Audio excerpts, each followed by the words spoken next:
Hello, everyone, and welcome to the live broadcast, the Q&A with the authors of Sunfall, the apocalyptic novel series. I'm Tim Meyer. I'll be moderating this thing along with my co-hosts Chad Scanlon Hello.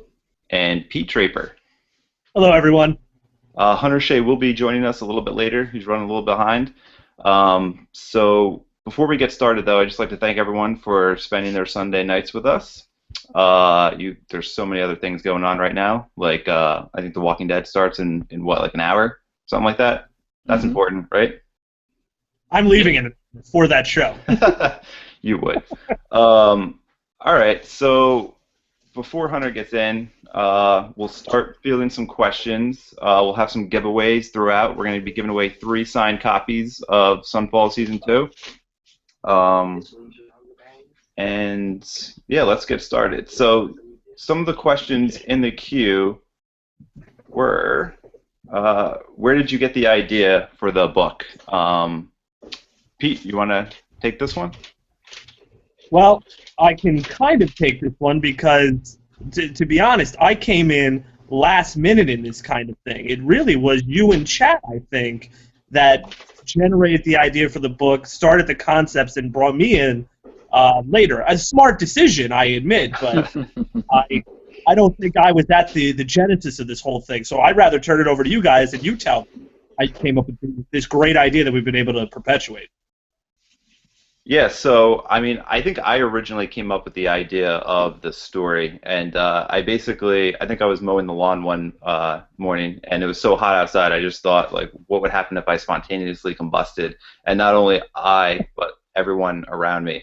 And I kind of brought the idea to Chad, and he was like, "Oh, that's a great idea. It would be like a post-apocalyptic thing." And That's actually not what I said, by the way. that's kind of what you said. No, I remember being like, "That's a ridiculous idea. I wouldn't be a part of it at all." Then I came around. The original idea was actually not that they were spontaneously combusted. Wasn't it like they melted or something? Yeah. So that idea got scrapped. I think it was actually Pete who thought of the spontaneous combustion. He kind of added. You did? That was you? Yeah, that is true. And I'm glad I let you guys tell the story because that one told it much better than I did. But that is true. I said, Tim, melting is ridiculous. Plus, there's 100 things already called melt. Let's come up with something better. Oh, my God. All right. So, how scary is it? Asks Taylor. Chad, how scary is Sunfall Season 1 and 2? I'd say Season 1 has a few scenes and parts of certain episodes that are scary, like into, kind of like a tense and horror feel. But overall, I don't think there's a whole lot of scary. Well, there's a couple of scary moments in Season 2, but I've always felt it was more suspenseful, science fiction, somewhat graphic, but not really like jump out at you scary, but that kind of a horror movie feel. I didn't really get that as much. Pete? I agree with Chad. I don't think it's horror movie scary, kind of like your Poltergeist or The Ring or other movies like that. I think it's more scary in the interactions that the characters have. I mean, we all expect the spontaneous combustion that you talked about, Tim. We all expect that to occur, but it's really scary in the sense of how the characters interact and react to this post-apocalyptic event. That's really scary, and you see that throughout the novel in terms of some people will follow other characters blindly, and other people will think that there's only one refuge and there's only one way to deal with this. So I think that's the scariest portion of it, but certainly not something you want to sit down and give your 10-year-old kid to read before bed. I'd say that. Maybe 12-year-old. Maybe. Yeah, I agree. I mean, when the first novel in the beginning, where everyone's kind of catching fire and exploding, is kind of graphic, but I mean, later on, it kind of becomes less of like a B-rated horror movie and more of like Chet said, like a very suspenseful, just a good dramatic story. I think more than it is a horror story. B plus horror. All right. Next question is from Diana. She asks, "Who is your favorite character in the series?" Pete, go ahead. Go. You can go first. That's a tough one. I have a feeling I know who you guys are going to pick, but I think my favorite character, boy, I think my favorite character of the main characters of the core group that we see all the time, I like Sam. I like him because he's the everyday, regular fellow, so to speak. He's just trying to do the best he can for his family. He's got, well, it appears to be that he's got them as his motivation to keep everything going, and he clearly maybe doesn't always make the best decision for a group, but certainly his family in mind. I think he's probably one of our more realistic characters. He's something I think a lot of our readers can relate to. I like him the best. I think he's going to be my favorite character out of everybody. I did not see you picking Sam as your favorite character, for the record. Me either. Oh, wow. Wow. All right. Nice. There you go. Switched it up on us. Chad, what is your favorite character? All right, well, since I get to go before you, I'm going Mouth. Oh, okay. I mean, I have my very close second, which I won't say just in case you end up going to bat for him. But Mouth is the comic relief a lot of times, and as we may see in the future, he emerges with a much more prominent role. But he's just always there to crack a joke, and you can tell he's. I feel like he's like just. He just wants to do. He wants to do the right thing. Like he wants to be part of the solution. He wants to help. He doesn't really have his own agenda. He's just like that all-around salt of the earth good guy, and he's funny and he curses like a trucker. Like, what more could you want? Yeah, Mouth is totally the best. I think he's the most fun to write. Oh, Um, but as terms of a character, I think Soren's got to be Yeah, the best character of the series because, I mean, not so much in the first season. In the second season, we get to focus more on him and his whole backstory. But I think he's the most dynamic character in our series. He's got so much going for him. He's kind of good, but kind of bad, and he's a little bit of both. And I kind of like that aspect of his character. So developmentally, I think Soren is definitely my favorite character. And Mouth is just fun to write because of what Chad said. It's just ridiculous with some of the stuff that comes out of his mouth. Um, I got to agree. Mouth is a fun character. I love reading some of the stuff that we end up having him come up with. Very enjoyable. Soren, I agree with you guys. It always makes our heroes in stories, when there's a good villain, it always makes the heroes a little more interesting, and I don't think the book would be quite where it is without a character like Soren. So I'm glad to have him in the cast, so to speak. yes. So next question. Caleb asks, how does each part get written? Do we all work off a general outline and split it up in each chapter, or do you each write a section and then pick the best one? Caleb's basically asking how three people write one book, and Chad, I think, has the best explanation to sort through this madness. do How you, three do people you write want one book. the long version or the short version? The long version, of course. Well, I mean, basically, we divided the responsibilities so that we all kind of had an even amount of work to do without getting bogged down in if we all did every step, then it would take probably twice or three times as long. So my role was the outlines, and Tim's role was like the majority of the prose, and then Pete's role was to polish everything and kind of bring those two things together and make it in one clean, unified voice. And I've equated it now many times to not that I'm like a construction guy, but building a house where we would all get together and make the blueprints, and like the foundation. So we knew where the story was going, we knew how the house was gonna look, kind of, and then I would kind of like lay the foundation with the outlines and some of the framing. Tim would like actually fill in the gaps with the walls and everything and actually shape the rooms. Then Pete would turn it into a home, by actually like finishing everything and making it look like what you walk into when you feel at home. And that's what kind of gave it that final touch that cleaned it all up together. Because when you have one voice and then another voice and then a third voice, it's like you can't, you're going to lose the reader. So Pete's role was always so crucial because it kind of just like brought everything together and put a nice little, bow on it, and edited as well too, cleaning up a lot of our mistakes and everything. So I feel like we all kind of had an even amount of work, and we all had an even amount of say in what we ended up finishing. Oh, did we lose Pete? Did we lose Pete? Sorry. Oh, we just lost his face, which isn't that great of a loss. Yeah, that's Really we not. just gained. Probably do better. Yeah, I'll make sure that happens again. But yeah, that's a common question that we get, and then that's sort of become like the I guess easiest explanation. So I agree. Pete, do you have anything to add on the matter? Well, I disagree with Chad about the fair proportionment of work everybody has. We both know that I do most of the heavy lifting in this, and if this was a construction site, my back's killing me. No, but in all seriousness, yeah. I think Chad's made it. It's a fair question, definitely. We do get it asked a lot. How do three people work together in this sense? And sometimes it just comes down to a simple vote of whether we're going to go direction two with writing the book or using a certain plot point. We've all been overruled at some point. I think 75% of the ideas that come to the table, they end up in the, not because they're bad ideas necessarily. It's because they don't make sense for the story. And by 75%, all of mine. So that's okay, and that's.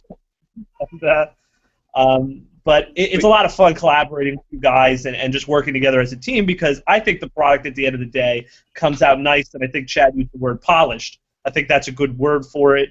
And I think it's easier said than done, put it that way. I think a lot of people need to understand easier said than done. But I think one thing I want to touch on that Pete just said, if I can, is about the getting out overridden, and we would kind of take a majority vote on, which is easy when it's three people, on certain issues. But we also, I feel like we've all been, the three of us, been very good about picking our battles. So if there was something that I wanted really to be in the story, and I fought hard for it, if it should have been in there, it would have been, and if it wasn't, it's because it probably wasn't a good idea. We've all bowed out of our battles at the right time, and we've all stood our ground, and I think it's made the book all the better, so I think we've worked well together, not to let egos get in the way or anything like that, and when one of us thinks something needs to be in it, the other two are like, it's pretty stupid.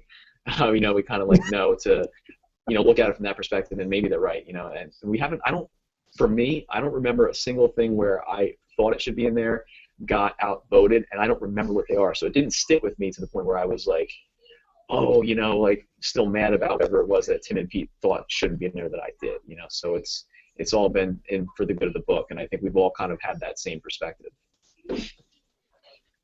I'm not bitter about any of my ideas that never got in. I certainly don't have a list of them anywhere. Well, shit, I guess I spoke for myself then in that case, Pete. I'm kidding. I know. No, that's one thing that I think we do really well in is collaboration and making sure that we're fair to each other when we all have ideas that don't necessarily always make sense, but we can always figure out which ones belong in the story and which ones don't. Taylor writes, do you guys prefer to work on an outline or just see where the idea takes you? And I know we kind of just answered that, but I would just like to say that, honestly, the most important part of this whole us writing one story is the outlines and how detailed they are. When Chad takes the story, basically when we sit in the room and we all generate all these ideas, Chad goes home with a whole notebook just of crazy ideas and plot points, and how he organizes them and makes them into one cohesive outline is pretty fantastic. So yeah, Chad's outlines, I feel, are the most important of the collaboration process. I think. I don't know. Thank you, Tim. I will. We should add though how season 1 and season 2 were entirely totally different, polar opposites in that process. And we learned the lesson of the importance of outlines. Yes, with season we 1 did, and incorporated that in season 2. Season 1 was a huge learning curve for us. Huge. we kind of outlined, but it was very like, We didn't outline it all. no, I nope, was just sending two sentences as he wrote them. Like, hey, this yeah, sounds good. yeah. So I mean, I hope season two reflects how much work and how much effort we put into outlining it and making sure the story was solid before we started writing it.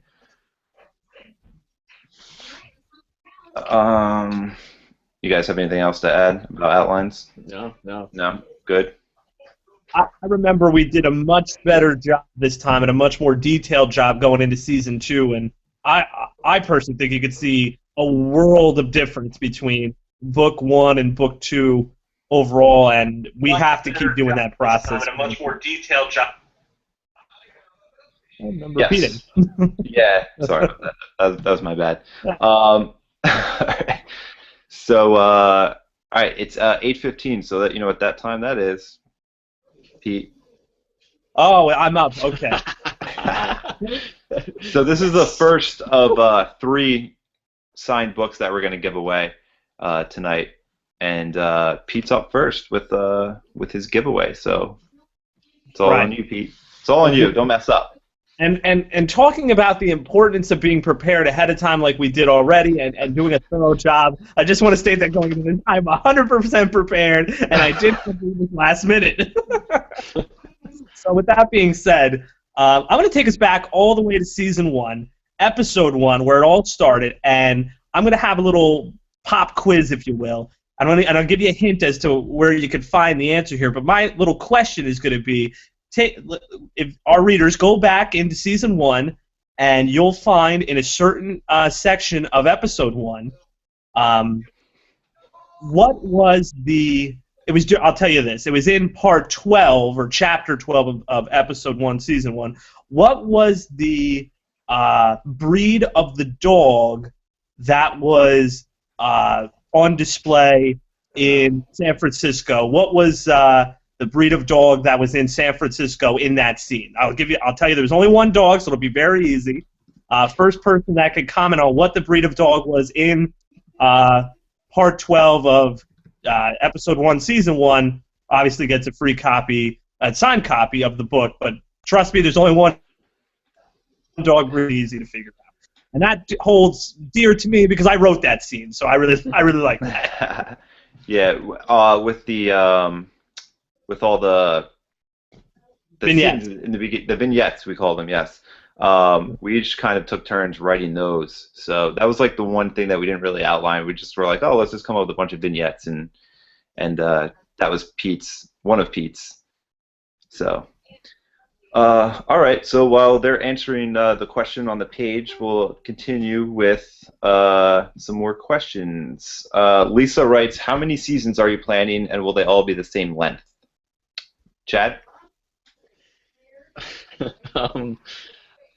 haven't really decided, have we? But I think last time we talked, we maybe said 5 or 6, right? And I think each one would be around the same length. Though I mean, if it were up to me, I think we might get a little longer with each one if we had the time and inclination. But I don't know if we have an official answer for that.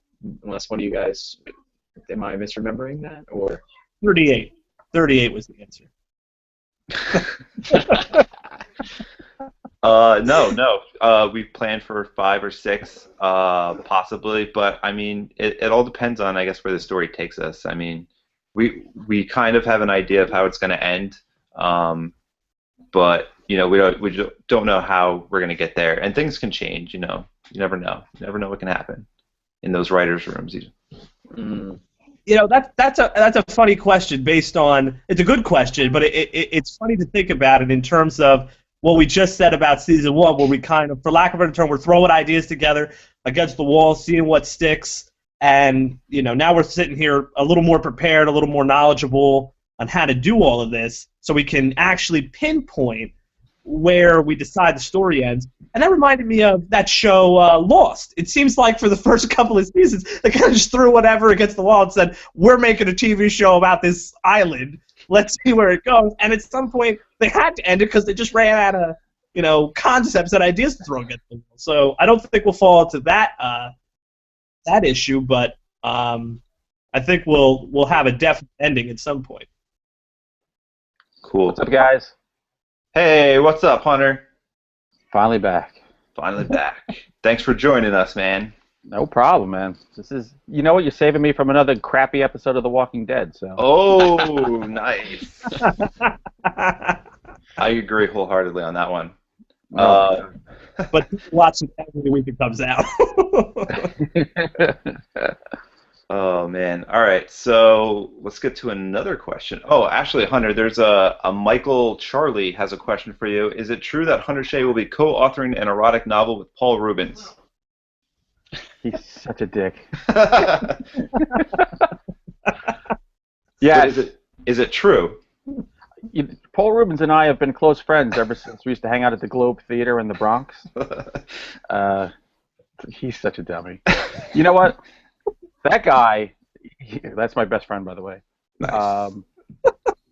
My readers might know him as Captain Mick Chella from Swamp Monster Massacre. Nice. Airboat captain. Well, he's pretty funny. I chuckled when I read that. Is that a definite no? That's a definite no. Damn, But I was if the looking money's forward. good, I'll do it. I was looking forward to pre-ordering that one. All right, so Jonathan Pepin asks, Pete, will you ever give up being Pete Draper Esquire if your writing career blows up? Oh. I didn't expect a question like that. Thanks, John, for the question. Just to throw out a little background, John's a good friend of mine from our legal days, so to speak, back at Ocean County Courthouse. Thanks, John, for writing the question, first of all, and he's been a big fan of the series ever since, so I appreciate that. Good question. I mean, if this thing took off, you know, I'd love this to happen. If this ever took off to the point where people were seeing this on TV and we had a real publishing deal, maybe it's a comic book, maybe it's a novel series, I don't know, I'd have to seriously consider it. I mean, I like what I do now. I don't want to submit that, you know, what I do now as a lawyer is not interesting. It's incredibly interesting, and it can be a lot of fun, and it's a lot of writing, surprise, so I enjoy it from that perspective. But if this took off to the point where we're on AMC or HBO, you know, that would be a thing to pass up. Yeah. I'd have to say yes. That's a dream right there, though. All right. So Tom asks a serious question. Where do you draw your inspiration from? And if you were not writing horror, what genre would you like to write in? Hunter, I'll let you have this one. Oh, God. I mean, well, sometimes inspiration comes to the fact that as I signed a contract and I better write something. It comes from anywhere.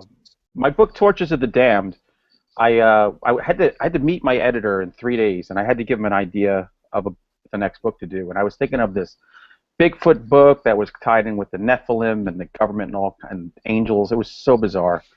And I was ready to present it to him, and then we were sitting in my house, and 3 huge explosions actually rocked the house, and that was it. There was 3 explosions and nothing else. We all thought it was so loud we thought a plane crashed. So we went running outside, nothing. It's just dead silent. It was like 10:30 at night. Then we thought it was an earthquake. People thought it was their burners. And for about 2 hours, the whole neighborhood was in stark, raving terror because we had no idea what that was. And I live, you can see the Manhattan skyline from where I am, so we know we're kind of on the outer rim of Target. It turned out somebody, they say, stole industrial-grade fireworks and exploded them in the Bronx, and the reverberations could be felt for 50 miles. Wow. And literally that night I went to bed going, that's the book right there. Because that feeling that we had of something is about to go down and our lives are about to change, gave me the idea for this post-apocalyptic kind of book going on in my hometown. So literally, I mean, and that came, you know, out of the blue. So. Yeah, it's weird how you never know where you're going to get your next idea from. Yeah, you just got to sometimes sit back and just let things come to you. Yep. So if you weren't writing horror, what would you be writing, if anything? Probably children's erotica. No. He would be your biggest fan then. You'd be my biggest client, put it that way. Yeah, really. No, you know what? I think I really would write children's books. I get a kick out of doing that. I'm trying to get a series done. So one of these days, maybe I will get fully into it. But yeah, that'd be kind of cool. I heard children's books are like really difficult to write. Like it's a really big project to undertake. I did one picture book about 5 years ago, and it took forever. A 800-word manuscript took 2 years of editing. Jeez. Wow. Yeah, it was crazy because with children's books, every word has the weight of the world on it. So you really have to look at every single word and you know what it brings to the story. Does it detract from the story? Is it superfluous? And I had never even done this before, so it was great because my editor was Ann Schwartz, who did the Olivia the Pig stories. She edited those. So she was very old school. She did everything by hand and would mail it in the mail. So there was no email going back and forth. So maybe that's why it took 2 years. But it was hard, though. That was the hardest thing I think I ever wrote. All right, cool.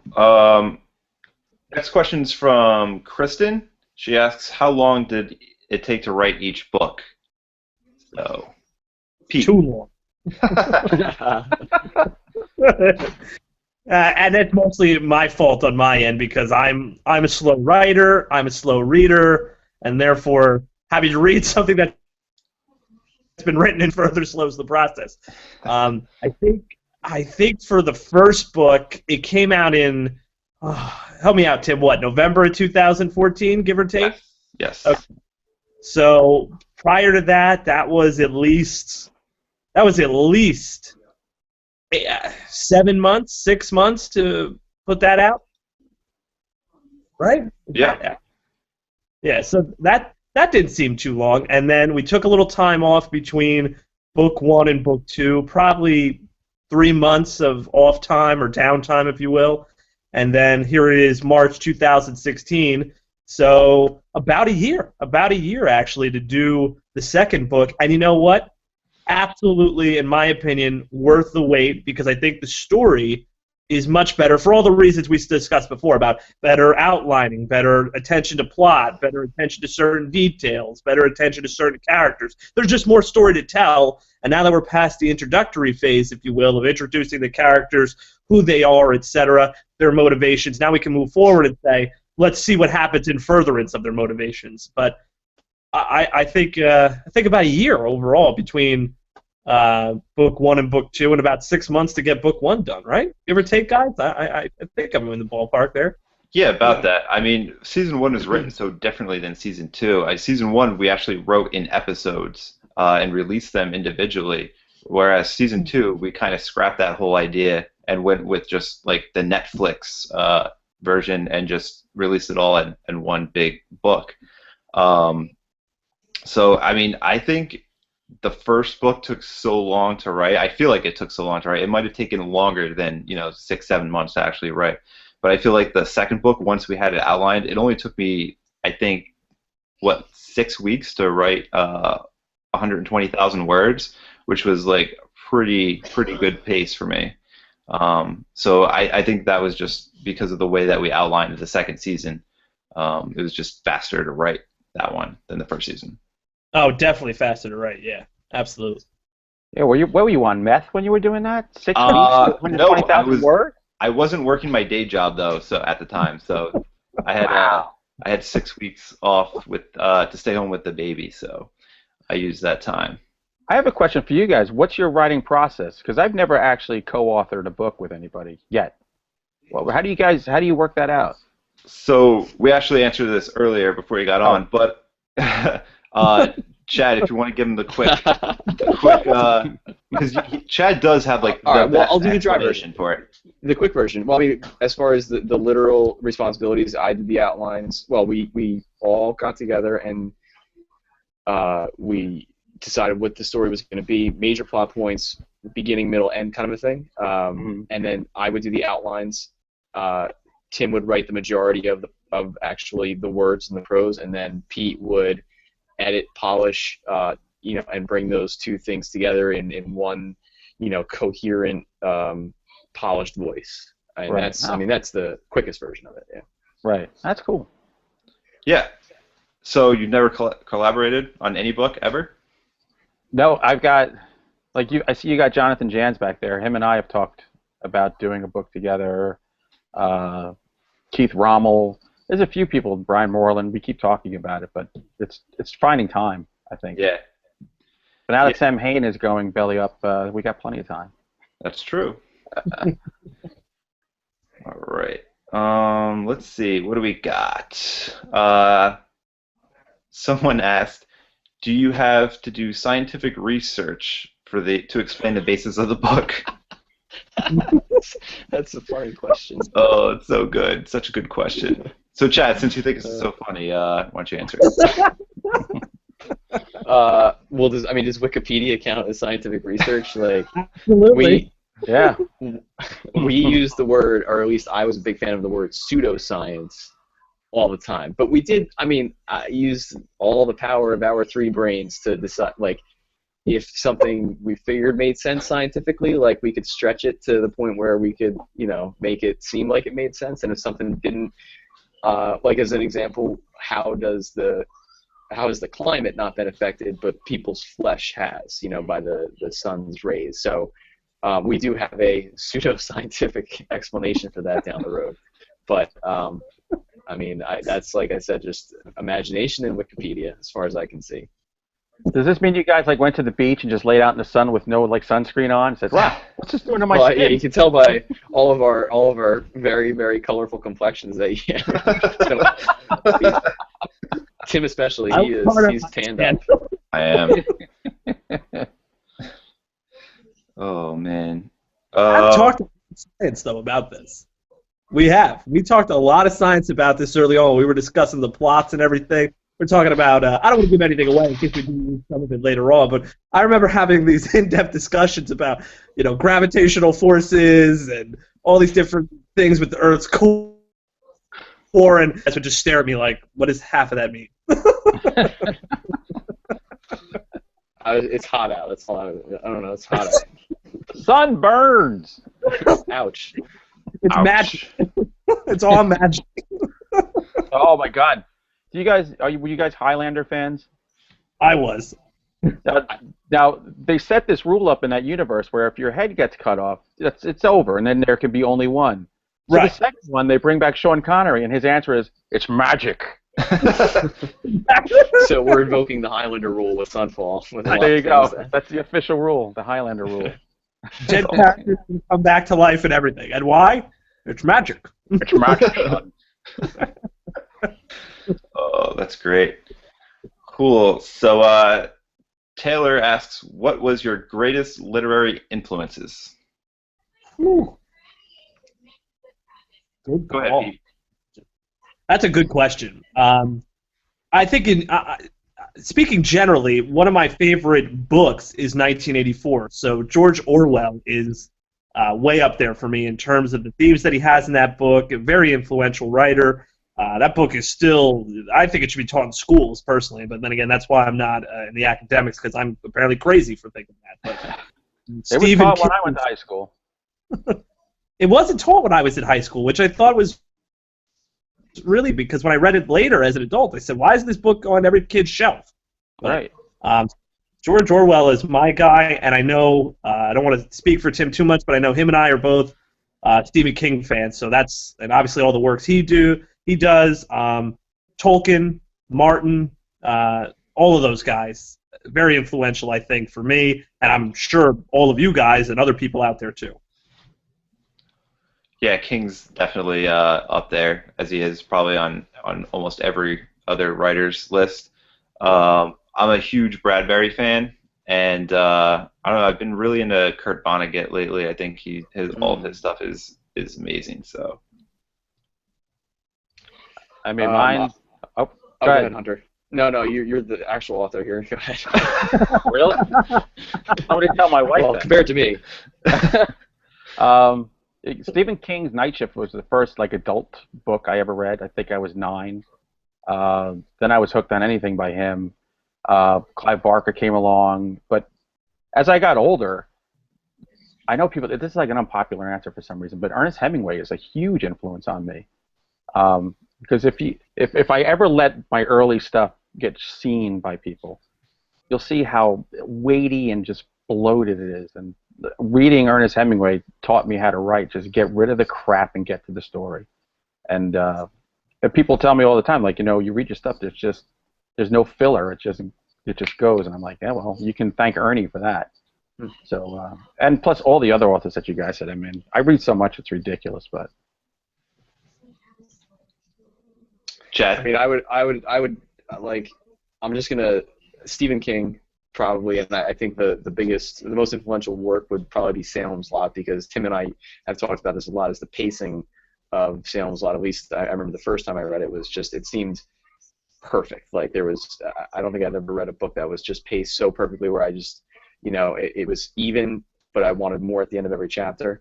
But aside from that, I want to say something maybe a little bit out of left field, which is The Walking Dead, and the reason being is influential, right? So one of the things that we would constantly, it's like there was a wall behind us, and we would bounce every single idea off of The Walking Dead wall. Like, did Walking Dead do this? Because it was, like it's the most popular probably, post-apocalyptic horror sci-fi show, right now, right? I think we can probably agree. Yeah. Yeah. And so we didn't want to copy from it or make it seem like we were copying from it. And we also didn't want to repeat any of its mistakes because, as Hunter, as you pointed out earlier, it's, sometimes I think it's sometimes one of the greatest shows and sometimes one of the worst. So I think it was a heavy influence on how we wrote this, and we did certain things specifically to improve, upon what a general audience sees all the time and might not like. So it was a big influence on how we wrote it. Yeah. That show's unique. I don't think there's ever been a show that has a show that invites you to analyze every second of it. Mm-hmm. So they leave themselves open to this kind of criticism, and sometimes when they do something so stupid like continuity issues, I'm like, are you guys out of your minds? You know that you have your own show that will tear it apart, and people have their other shows. It's crazy. I've never seen anything that gets criticized like that show does. Yeah, well, and that was good for us because we would, use that to kind of like keep ourselves in check, I think, and try to make our story a little bit tighter. Not that it's perfect by any means, but it's just one of those things that kept coming up, and we would always use that to our advantage, I think. Mm-hmm. That's good. I've got some great ideas based off The Walking Dead for next season. I'm thinking we do an entire season about a farm. I don't know. I don't know what you guys think. Like headed in the right direction. Idea. Sounds terrible. Caleb asks, what is the most overrated and what is the most underrated post-apocalyptic work? I think we just named one of them. So, Pete, go ahead. That's a good question too. Most overrated. Oh boy. Yeah, I think in terms. I mean, I like the show The Walking Dead, and I know it has its issues, but I'm a fan for it anyway. But I think sometimes people put it on a pedestal where it doesn't necessarily belong. There are better overall post-apocalyptic stories like Cormac McCarthy's The Road. That's really fantastic. I mean, in fairness, Walking Dead is better than post-apocalyptic things like The Postman or Waterworld. So, I mean, it's not like it's the worst thing ever to walk the earth, but, you got to throw those up there. And underrated, I think, is things like you said, Tim, like Ray Bradbury, Fahrenheit 451. It's an older movie. It's an older book, but it's fantastic. It has some great themes to it. I think people should spend the time to at least watch the movie, if not read the book. But here's an interesting thing that you don't see a lot of. Stephen King's, he had the novella, and then he had the movie directed by Frank Darabont. That's one of the few movies or books that I can recall that you get to see during the actual apocalyptic event. And I think that needs to see I think that needs to be given a lot of credit. It's something that's underrated because how often do you always see something before and then the aftermath of the apocalyptic event, but rarely are you always put in the middle of it. So I really like it for that purpose. So I think that's underrated, and I think more stories like that should be brought to the forefront. So that's my answer for that question. That's a good question. Good question. That is. That's tough. That is tough. So, Chad, what do you think? Overrated. and I'm using, I guess, going off of a literal overrated is maybe Hunger Games. Just, and I've never read the books, but the movies, I don't think they were bad, but I remember the first one, I kind of didn't get the hype almost. Like I enjoyed it, but compared to the hype, I didn't think it matched, and that could be a case of the hype being too high. And underrated. Searching for this, there was a book I remember reading, and I can't remember the name of it, and I'm looking for it now. So I'm just gonna leave that be and go with uh, a backup, which would be probably, I was gonna say The Mist as well. Pete stole that from me, so I think I agree with what he said, that the movie shows a kind of something that we try to encompass too, which is a bunch of people in a common public place trying to get through something together with the different personalities and the different, who's the leader, who's trying to emerge as the leader. So something that we definitely drew on, and I think for me, I would always go back to that in my head and picture that a lot. So I'd have to second Pete's The Mist on that. Wise decision. That's right. I agree with Pete. Hunter, how about you? What's your most underrated and overrated apocalyptic work? Well, first, I'll tell you, The Mist is set in a town where I stay in Maine. I've been going there all my life. So that supermarket used to exist, where I don't think there's anything there anymore. But when I read that book, I was like, holy crap. So I would go to that supermarket waiting for the mist to roll in. It's on a lake. It doesn't get that misty. Underrated, I think, would be Robert McCammon's Swan Song. That's in terms of just depth and just huge storytelling. It's equivalent to The Stand, and I don't think that gets as much attention as it should. That's absolutely the most underrated. Overrated stuff. You brought up the Hunger Games. I think the movies are overrated. The books were way better, but I get if I was gonna go, if you're gonna go cinematically, I think the Hunger Games are way overrated because those movies are kind of uneven and they're not that good. But the books, I remember that I read that last one. I looked at my wife and said, "There's no way they're gonna do this properly when they do the movie because this is vicious and bloody." And plus in the movies nobody was ever hungry. Right? They all ate very well. They looked pretty damn healthy. They had good little padding on. Before Jennifer Lawrence, she's starting to wither away now that she's getting more popular. So yeah, that was my main thing. And when I walked out of the front, I'm like, nobody's hungry in this. Nobody's even talking really about being hungry except for like 5 minutes. So I'd give that most overrated. For me, it would be Walking Dead. Totally the most overrated, hands down. You guys know my stance on that. How the story kind of just lags and there's no overall purpose to the show, and then the characters are they're kind of flat in parts. So I sometimes I can't even deal with it. But the most underrated, I would say Swan Song 2 by Robert McCammon. He's one of my favorite writers, and when I read that, I think I actually liked that book better than The Stand. There's times when I think that. Yeah. And, I wish they would make a movie or a TV series out of it because it's so good. Yeah, they don't make anything out of it. Like, he's probably the best horror writer of the 20th century when you look at his work. Yeah, he doesn't blows have my done as mind. much. Yeah, and I know he quit horror for a while because he was pissed off at the publishers and the state of the industry, and maybe he just has no interest in watching some filmmaker destroy his work. Maybe, but like books like The Boy's Life, so good. Yeah. They Thirst is another good one. That's kind of apocalyptic. It's another good one. Yeah. Vampires. But yeah, I wish McCammon's work was adapted because I think the world would appreciate some McCammon. Maybe they'll do like they did with Dr. Seuss and wait for him to die and then rape his whole back catalog. Make crap movies. Possible. So it's 8:45. We're going to give away another signed copy of Sunfall Season 2. It's my turn to come up with something, so I'm just going to do something pretty easy, and I'm just going to ask you to post who your favorite character is from Sunfall Season 1 or Season 2 in the thread that I post in the Facebook event page. So and then out of those, I will pick one winner at the end of the show. So that's my giveaway. So we'll Well, that start was with, exciting. yeah, that was very exciting. Wait, can I enter to win right now? Hold on. Yes. If you put 10, you get 2 copies.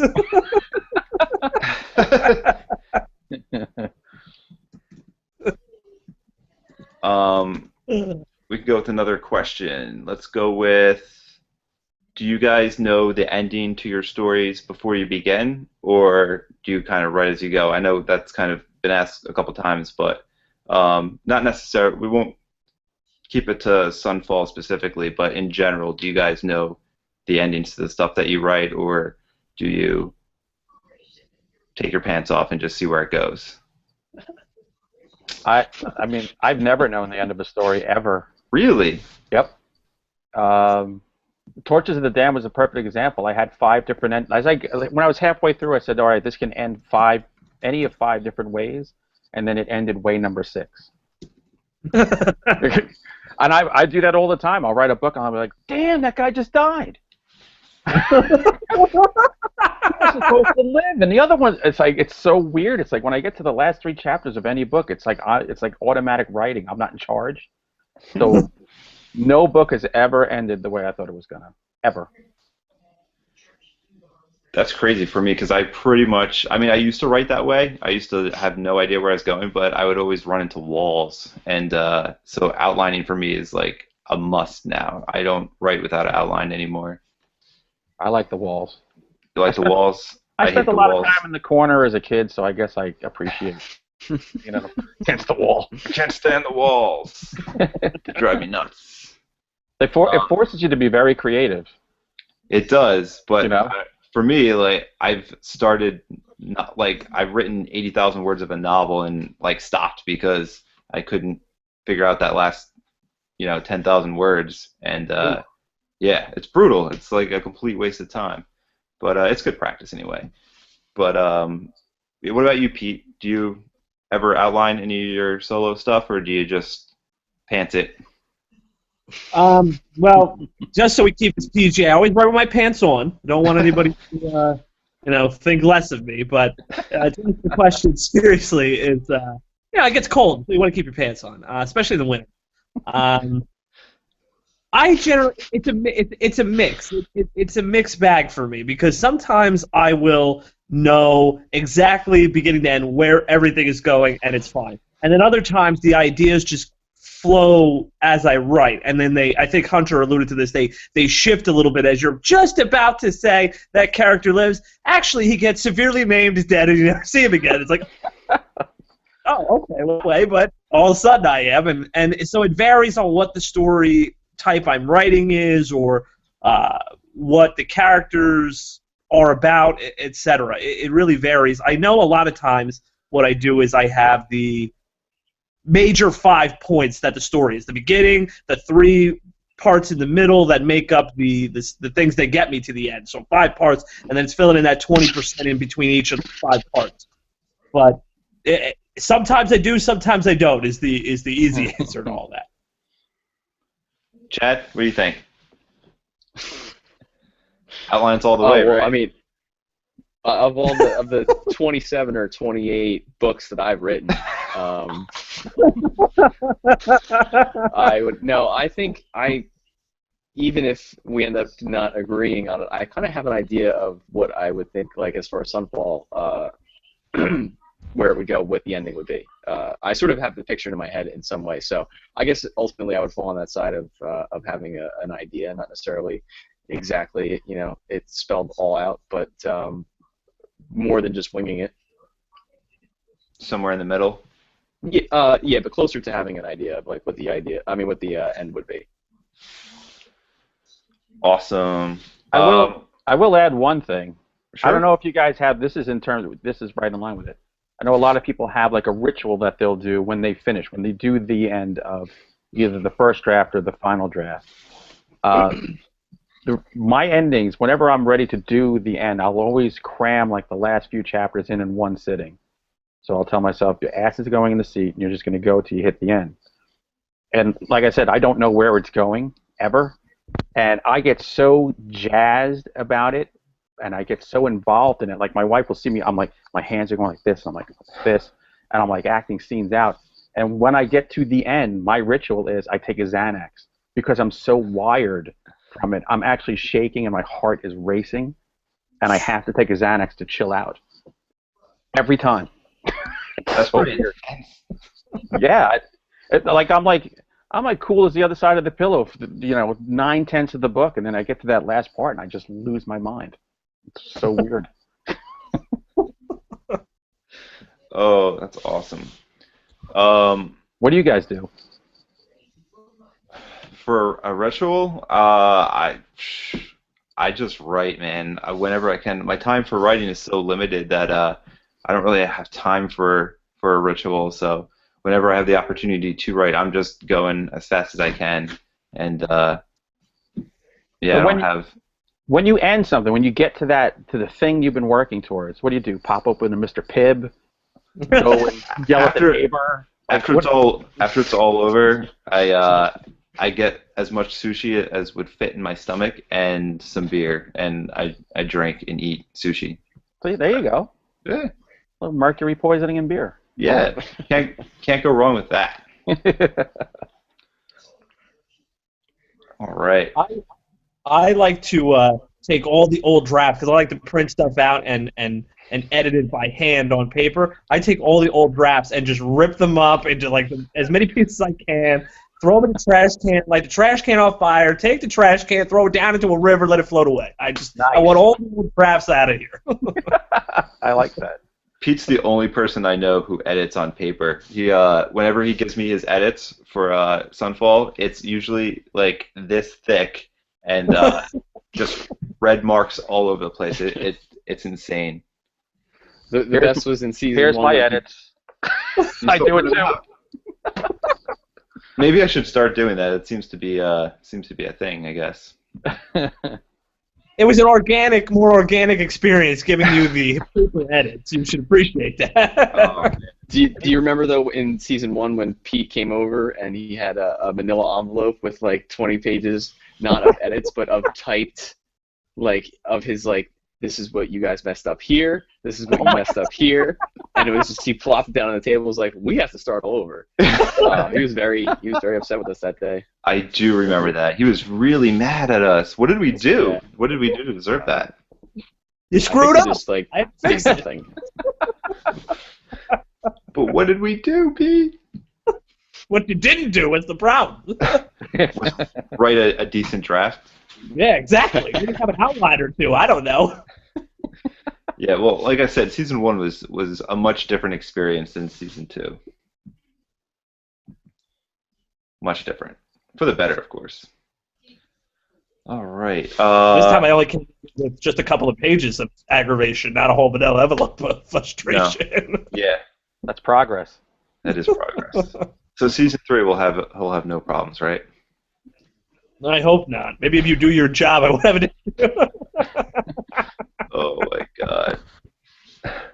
I'm right. only kidding. I guess I won't be included in season 3 at the end of the day. That's it. You're fired. All right. Next question is: do you prefer or recommend to read in paperback or Kindle or ebook?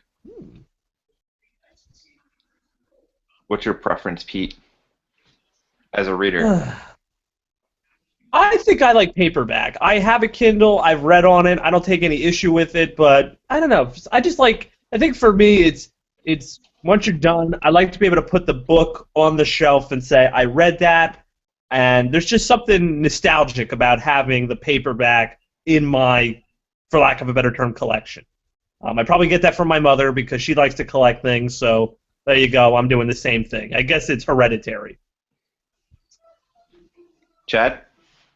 Same, for pretty much the same reasons. Yeah? Yeah. Even such The only thing I miss is the convenience of being able to read it wherever I am and not have to have a book in my hand, which isn't the worst thing. But besides that, definitely paperback all the way. Hunter?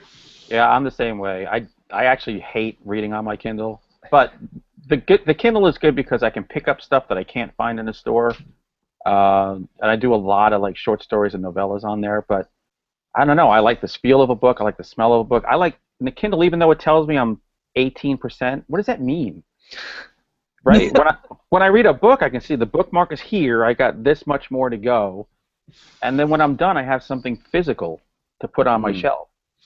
When they first came out, I was taking a cross-country flight, and I was next to a guy who had a Kindle, and it was back when Kindles were like magic. And I had 2 books and a magazine and a paper, and it's a 6-hour flight, and he tells me, he goes, I got everything I need right on this Kindle. And he's telling me how great the Kindle is, and an hour into the flight, the battery went out. And he had 5 hours to go with nothing. And I didn't offer him a magazine or a book. I said, screw you, Mr. Kindle. Rightfully so. Rightfully so. Yeah, I like my Kindle, but I do prefer, a paperback version for all the reasons you guys named. I mean, clearly, I like having a collection of books to clutter the house with. But ebooks are so good because, like Hunter said, you can find stuff that you can't find at a Barnes and Noble or on Amazon. There's so many like short stories and little things that publishers only put out in an ebook form because it's just not cost effective to print a book that's that small. So yeah, I mean, I think they both serve their purpose well in the marketplace. Exactly. Yeah, I mean, there are some books you're only going to get on Kindle, like Adam Caesar's Mercy House or something. And I don't want to miss that. So, and they're cheaper. They are well. Sometimes they're cheaper. I feel like some of the major publishers, they always like jack up the price like $15-$20 for an ebook. Oh yeah, that's when I go to the library. Check it out. It's so crazy. I've been taking hard books out of the library and just photocopy them. That way I don't have to buy anything. Do you edit them after you have the copies? I do. I send them back in a manila folder and say, you got a continuity error on page 18 of it. Who the hell is this guy? Stephen who? They would probably fix it too, wouldn't they? Probably not. They probably. All right. Let's see. Try to field some more questions from the queue. Chad, are you thinking about your giveaway yet? Oh, I got it. In like 15 minutes? Oh, yeah. Everyone get Got a excited. good one. Mm-hmm. All right.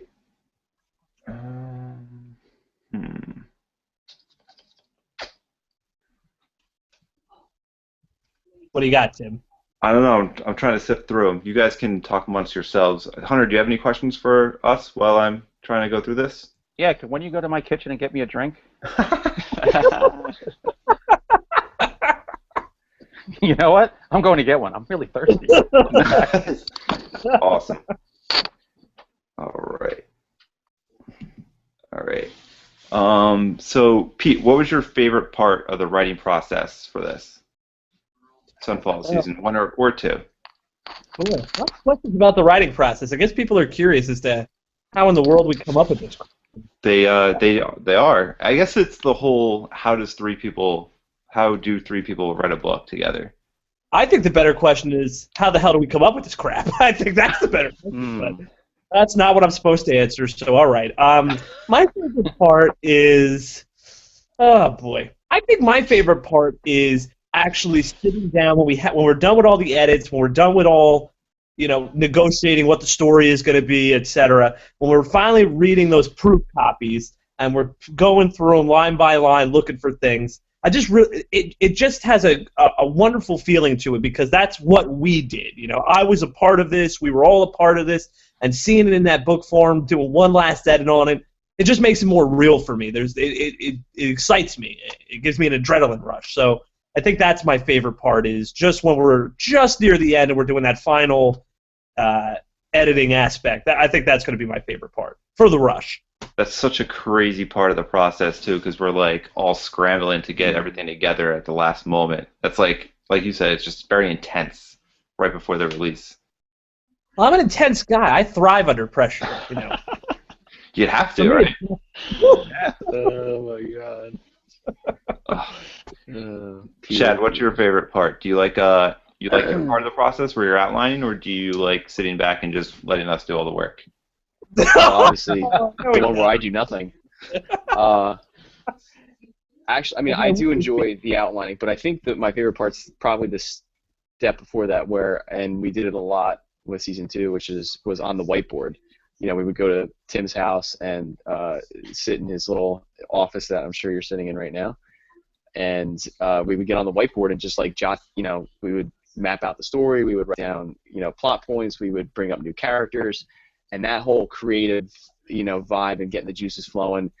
Because for me, the next step would be like I would drive home and I would start to, you know, the ball would start rolling, like, and then, you know, as over the next few days, like I'd think about what we landed on and how we can turn it into, you know, a story and create more from it. So that like moment right before the outline started where it's all the creative juices are flowing it's a lot of fun. That's my favorite part.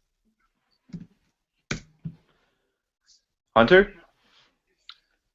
what's your favorite part of the writing process? Oh, I thought the best part of writing with you guys. I was like, I don't know. In general. In general, it's just doing it. Like I don't do outlines, so it's very organic, and I think it's just I'm getting lost in the story, and it's something to look forward to every day. No matter how crappy my day is, I know I can jump into, you know, this world I'm building, and hope somebody even cares when I'm done with it. But I just love the whole act of writing. Editing, not so much, but first drafts I love. See, I'm the opposite. I think I like revising more than I like the actual first draft, because sometimes the first draft is a struggle just to pull all the ideas, you know, from my brain into the outline and then kind of making it all into one giant book. I like playing with the words. I like having to revise. That's my favorite part of the process. So I like Pete's part of the process the best. I mean, it was a great answer. Let's be honest, but no, I mean that's an exciting. That's an exciting part. I mean, what you put in all this hard work, you struggle to get everything you want in those pages and in the best way. I think Stephen King in his book on writing, when he talks about the craft of writing, he says it's similar to telepathy. You've got to take what's up here in your head and somehow translate that accurately onto a piece of paper for someone else to understand what's going on in your head. You struggle to do that for days, weeks, months, years, whatever, and then you're done and you're looking it over and going, are you proud of this thing? And I've been proud of the last 2 efforts that we put out with SUNFALL seasons 1 and 2. So to me, that's just so satisfying at the end. It's like finding that nice piece of fruit in the grocery store, which, by the way, I still don't know how to pick any fruit out accurately, but you know what I'm saying. It's like Oh man. It's actually nothing better than getting that box of books. That first box when you open it and they're oh my god. And you can just smell the new book smell that's wafting from it. That's why I like paperbacks better. Trade paperbacks, I don't know, whatever paper they kind of use doesn't have that same smell as like a good old mass market paperback. Those are like, that's heaven. I know, old and stinky. Stinky books. They need to make perfume out of that. I'll cover my wife in it. Oh, I'd spray my entire house in it. It'd be awesome. Moldy book. I'd buy a leafy Yankee Candle version of that. I mean, I'd have that. Old book smell. It's not a question that popped up, but it's something that we've always talked about. I know when we try and get the characters in our heads, we always have like a cast, like actors and actresses that we cast. So who do you guys see as some of our characters? Let's go Sam, our main character, Sam. Pete? Gerard Butler. Every time, Gerard Butler. I don't know. Gerard Butler. Oh my god. He's terrible. I just see it in my head. He just, you know, this is Ghostbusters, and he kicks down the door. You know, it just works for me. I don't know why. It's just he has like I've seen him in other roles other than 300 and those those type of roles. I've seen him in other things. I can't think of it now. Where he's just like the normal guy, and he has like the normal dad. He's like 40-something years old, goes to work every day, and that's who I picture. I mean, your guy's idea for Sword is completely wacky. Why don't you tell everybody what that? Oh my God, all right. So It's not. It's great. It's great. It's perfect. It's Liam Neeson. It's Liam Neeson all the way. I don't care what you say, Pete. You never see that You're role. getting outvoted on this one. You've been outvoted.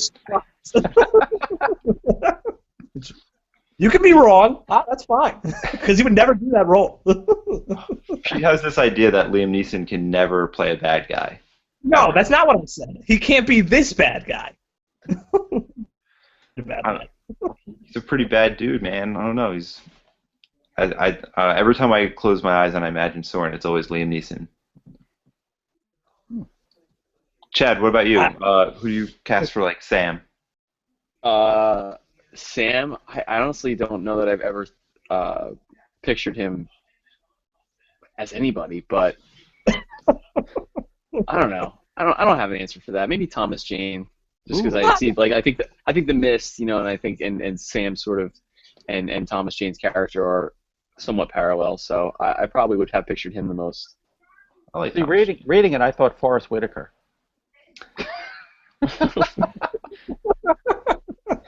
That makes complete sense. I like it. Ghost Dog.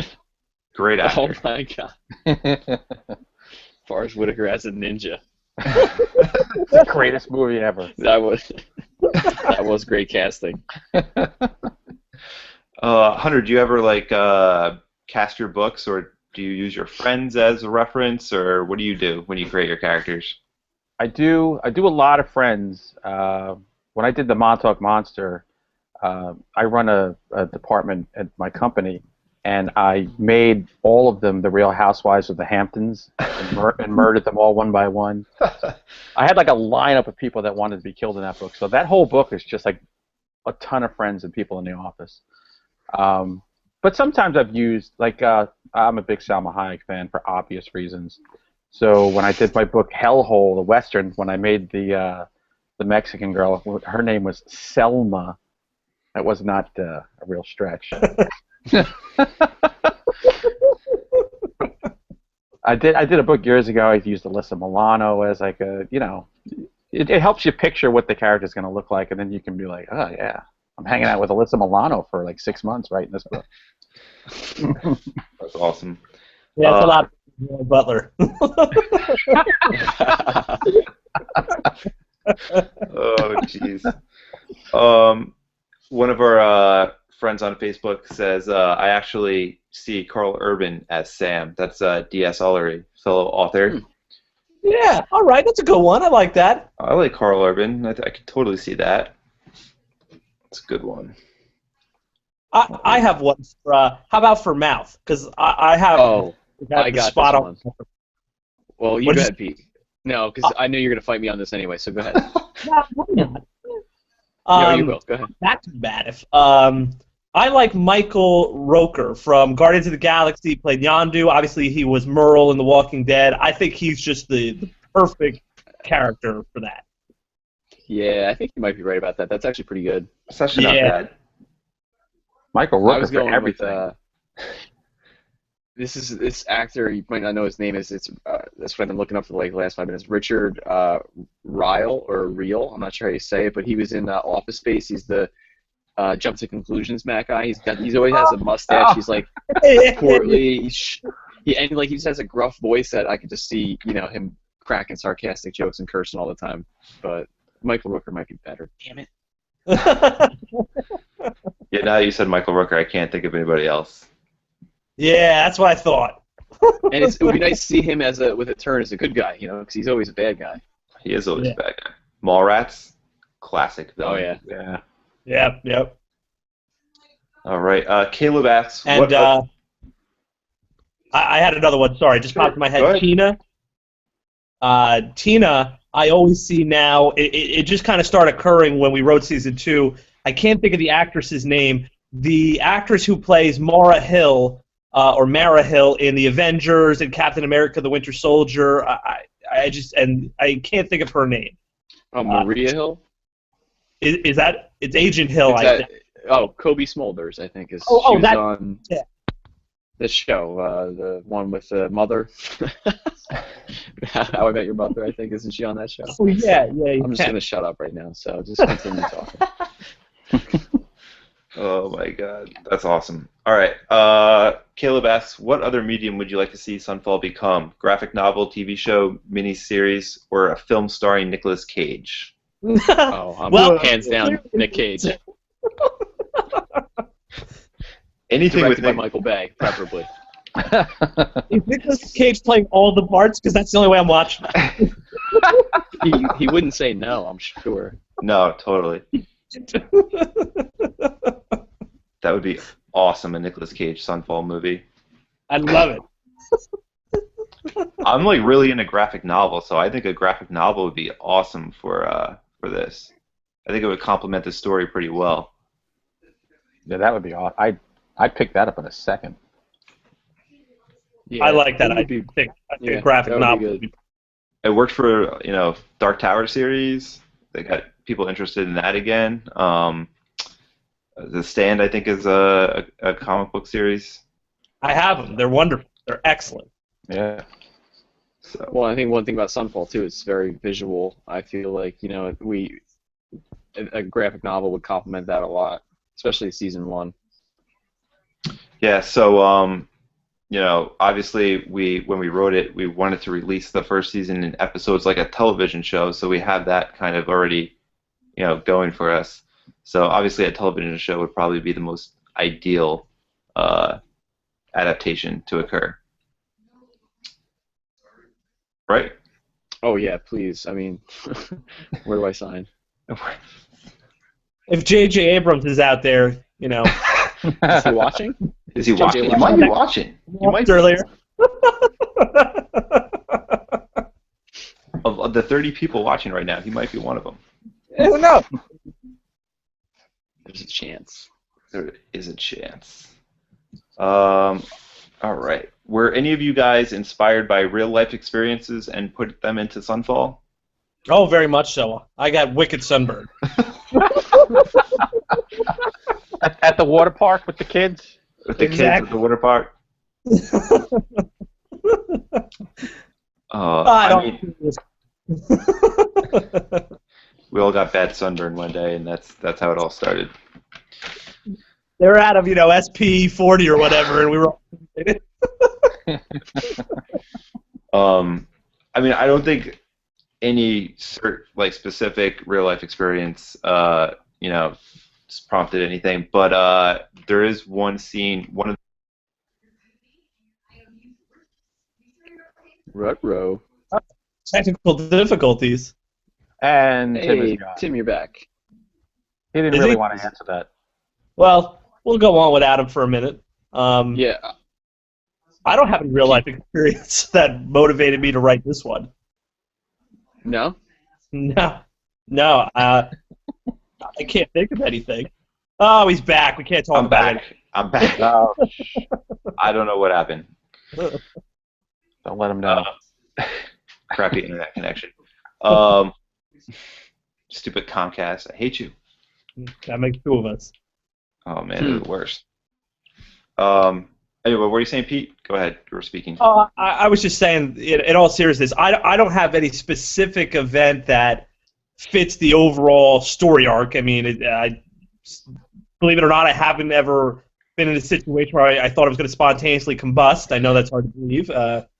But in terms of just some of the other things that we wrote about the story, I mean, Tim, you and I both worked at Home Depot and at one point, so that's something that was kind of part of Cost-Busters and things like that. And we've all been to the big box stores, whether it's Walmart or BJ's and Costco. So just real life places out there, in your local town, or we try to fit those into the novel and into the story and make it make it real. Like, hey, I could go to a place like Cost-Busters. That's no different than being at Sam's Club or whatever. That's kind of the idea that we try to fit in there. So we don't have a real life experience that fits this particular story, of course, but we have real world experience that I think we kind of try to fit into the book to make it genuine for the readers. That's how what I've thought we've always done.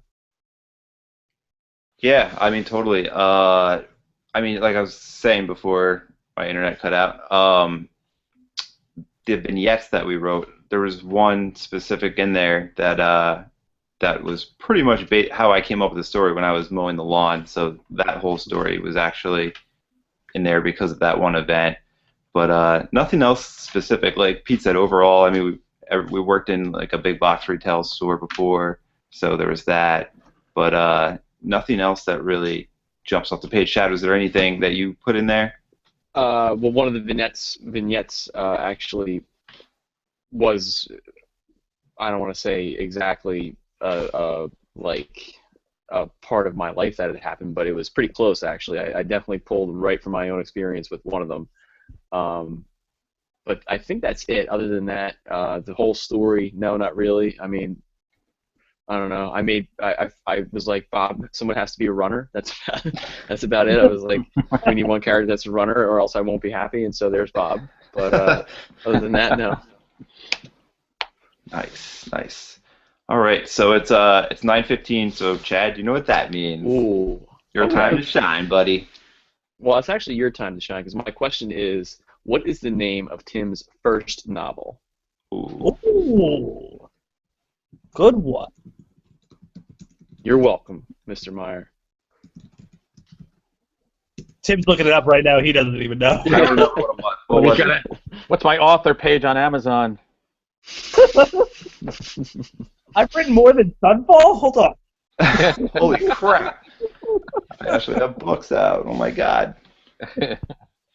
Oh man, cool. So, all right. Next question is: do we have any other release parties planned in the future for Sunfall? I mean, obviously, this is the first one that we did. We didn't do one for the first season, but I don't know. I guess it depends on how people think this went. I mean, I'm having fun. Yeah, this is cool. I think they're asking that question to avoid being invited to them. So, Can they just get it over with this one? So they know when it is, so they can make plans in advance. Sorry, I'm going to be out of the or I'm country busy. that day.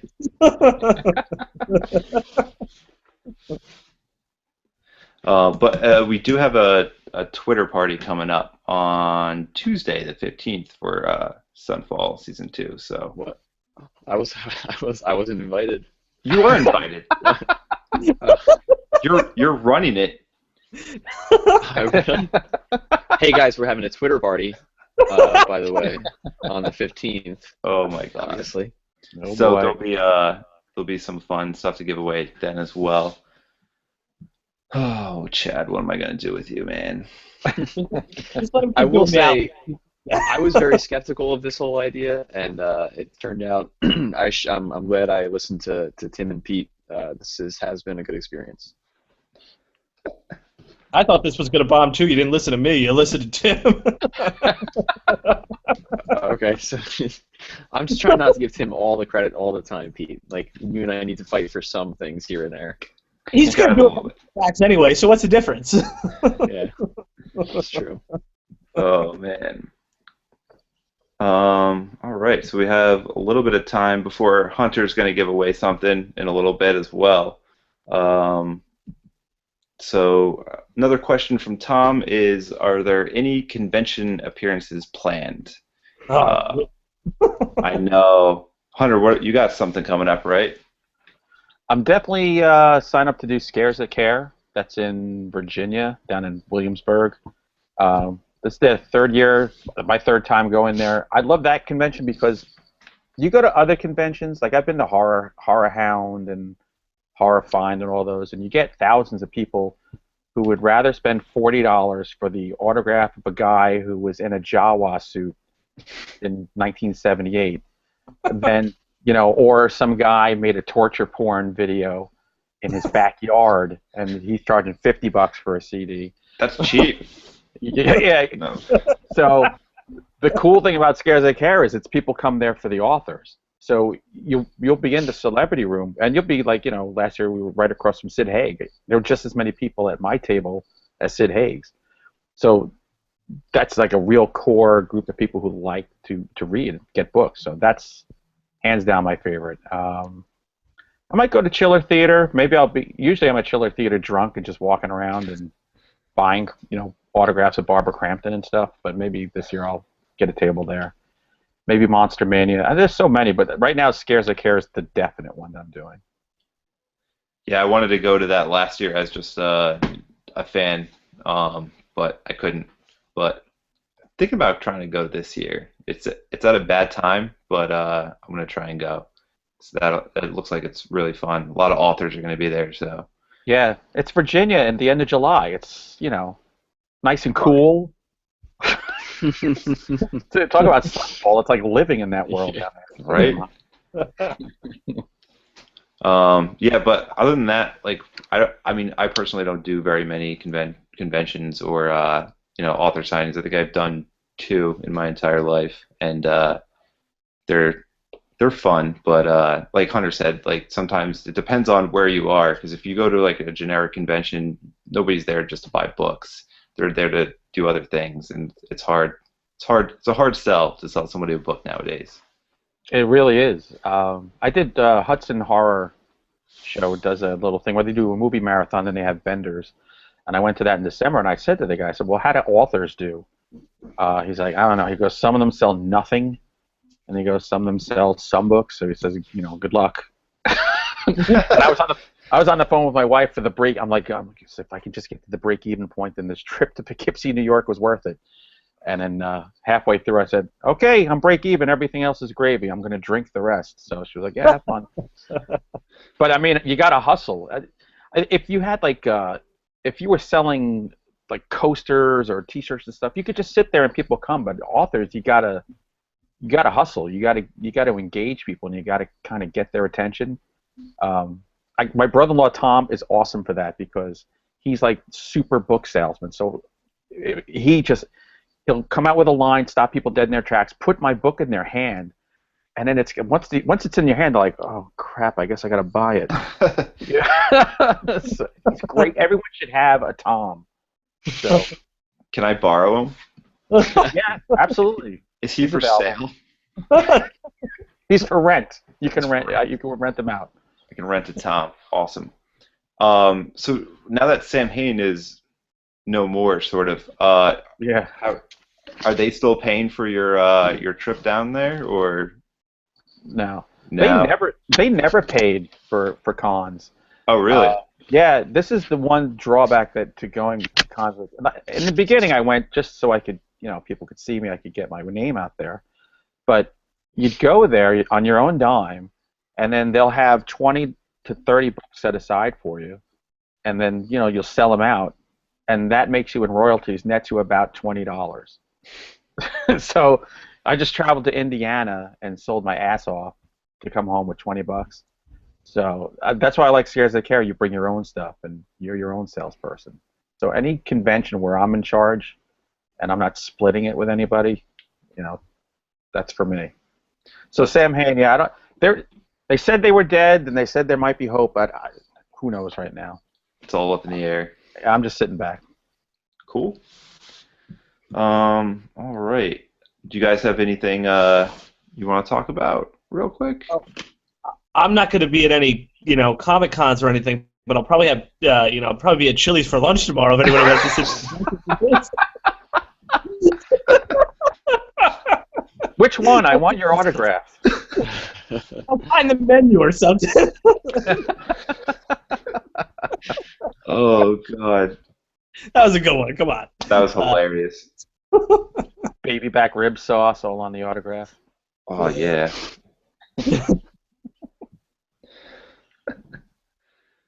Oh, man. Chad, you do anything? Nope. You gotta get off your couch? And... No, probably not.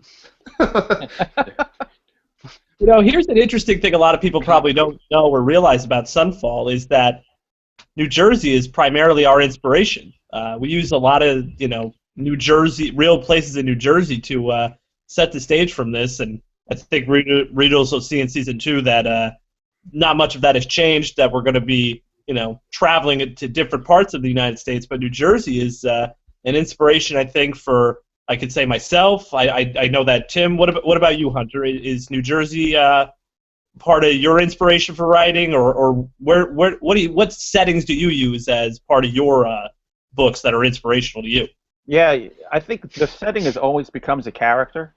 So it's kind of like my way of visiting places. Like I said, a book in Alaska, Forest of Shadows. So in a way, I lived in Alaska in my head for a while. It's funny you say Jersey because this end of the summer I have a book, The Jersey Devil, coming out. So Oh, right. Jersey played a big part in that, and it wasn't until I went to the Pine Barrens where I said, "Holy crap! Anything could live out here." I can totally imagine it. Even Chad.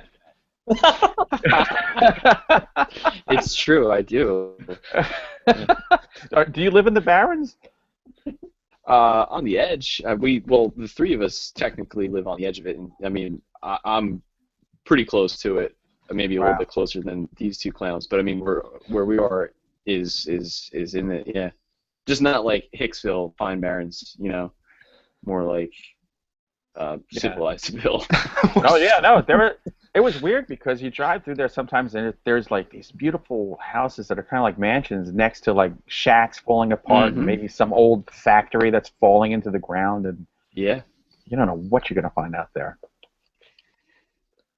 Yeah, you're right, Pete. Though, and I think I know for the future we have tried to, I think play with geography is I don't want to say as little as possible, but try to stay names as needed, but try to at least be a little bit true to the landscape and where things might be located in the U.S. and use real places when we can and be as accurate as we can without actually doing anything like work or research to see if we're being as accurate as we can, but something like that. It helps. When I had to do Torches of the Damned, I had 4 months to write the book from start to end and all the revisions. And I said, well, I don't have time to research a place. Making stuff up is difficult. So I said, I'm going to set it in my hometown. And the layout of the town determined how the story went. Because as I'm plotting the people going from A to B, I'm going, oh, yeah, they'll cross in this area. This area has a lot of, there's a lot of dogs in this area. And this area is like a bird sanctuary. So as they were going, it would determine what kind of danger was lurking there based on real stuff that's actually around there. That's cool. Yeah, so it really helped the story and helped me meet the deadline. Thank God. There's actually, that's funny you say that because I know in season 2, and I'm not going to say much about it, but there's one very specific place that was exactly that, right, guys? I mean, it really was, because of where it was it became the character in itself and made the story, it sort of governed that part of the story. Yeah, we actually had to do some research outside of Wikipedia for that one, right? So we had work. It's a pain in the ass.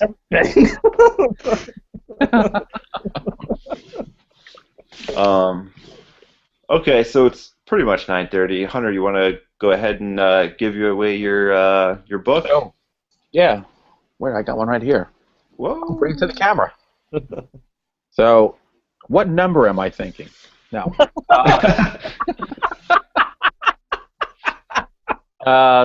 I will give this. Oh, not this copy. This copy's all jacked up. But anyway.